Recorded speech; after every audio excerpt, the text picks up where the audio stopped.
এ যেন উলট পুরাণ। বঙ্গে যখন মিড ডে মিল নিয়ে ভুরি ভুরি অভিযোগ, ঠিক অন্যদিকে দেখা গেল ভিন্ন চিত্র। স্কুলের মাঠেই চাষ হচ্ছে সবজি, তা দিয়ে চলছে মিড ডে মিলের রান্না। উত্তর 24 পরগনার হিঙ্গলগঞ্জের কনকনগর সৃষ্টিধর ইনস্টিটিউশনে শিক্ষকরা নিজেদের চাঁদা দিয়ে জমিতে অর্গানিক পদ্ধতিতে সবজি ও পুকুরে মাছ চাষ করেন। প্রতিদিন জমি থেকে সবজি তুলে সেই সবজি দিয়েই পড়ুয়াদের জন্য মিড ডে মিলের রান্না হয়। পাশাপাশি কোন সবজির কি গুণ সেটাও হাতে কলমে শিক্ষা দেওয়া হয় ছাত্রছাত্রীদের।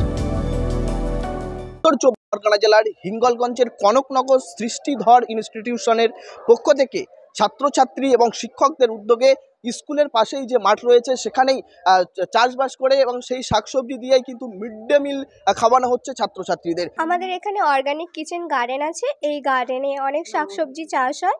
এই শাকসবজিতে আমাদের মায়েরা অনেক মায়েরা কাজ করে এবং মায়েদের সাথে আমরাও তাদেরকে হেল্প করি এবং এই কাজে আমাদের স্যাররাও উৎসাহ করে। যেমন আমরা পাঠ্য বই থেকে যেগুলো শিখি সেগুলো আমরা প্র্যাকটিক্যালি এই বাগানের কাজ করার মাধ্যমে শিখি এবং এখানে আমাদের মাছ চাষ হয় পুকুরে। এই মাছ আমরা প্রতিদিন মজা করে খাই। আমরা খুবই সুন্দর এখানে খাবার তৈরি। সবজি আমাদের স্কুল থেকে মাস্টারমশাই তৈরি করেন, হেডমাস্টারমশাই সবজি চাষ করেন, সেই থেকে আমরা তুলে নিয়ে আসি এবং তা আমরা মিড ডে মিলে রান্না করি। মরশুমি সবজি যেমন শীতকালীন বাঁধাকপি, ওলকপি, ফুলকপি, পালং শাক।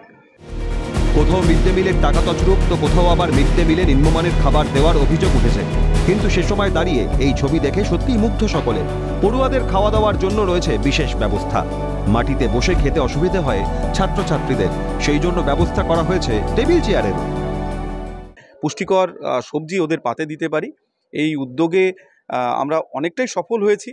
এখন প্রচুর ছাত্রছাত্রীর উপস্থিতি বেড়েছে এবং মিড ডে মিলে অংশগ্রহণ বেড়েছে এবং সেই সঙ্গে ওদের আনন্দ বেড়েছে, খাবার সঙ্গে সঙ্গে লেখাপড়া শেখার।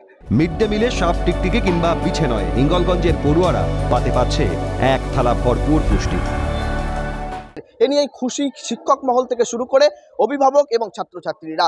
বসিরহাটের সুন্দরবন থেকে শামীম মোল্লা, ক্যামেরায় প্রদীপ সরকার, ক্যালকাটা নিউজ।